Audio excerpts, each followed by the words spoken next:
फिर आ गए सब राज्य खुश है। তো বন্ধুরা প্রথমেই রিলস ভিডিওটি দেখে নাও, তারপরে কিছু কমেন্ট করে শোনাবো, সাথে থাকছে কিছু মিমস। তো চলো বেশি কথা না বলে আজকের ভিডিওটি শুরু করা যাক। কিভাবে মাছ পরিষ্কার করতে হয় সেটা আমার কাছে দেখো, আর শেখা না থাকলে অবশ্যই আমাকে দেখে মাছ কিভাবে পরিষ্কার করতে হয় সেটা শেখো। এই যে এইভাবে পরিষ্কার করবো, তোমরা কিভাবে পরিষ্কার করো আমি জানি না।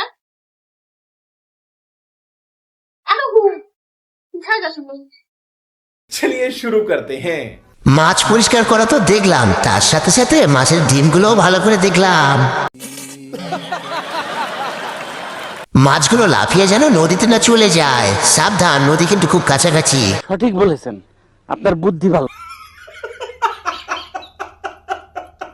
আমার জানা ছিল না টমটম গুলো বার করে মাছ পরিষ্কার করতে হয়।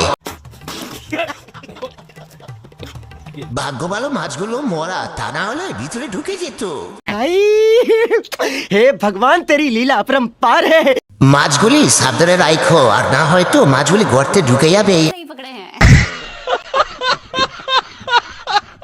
ভিডিওটি ভালো লাগলে লাইক কমেন্ট শেয়ার করে দেবেন। আরো সুন্দর সুন্দর ভিডিও দেখতে হলে চ্যানেলটি সাবস্ক্রাইব করে নেবেন। সবার প্রথমে দেখতে হলে বেল আইকনটি টিপতে ভুলবেন না।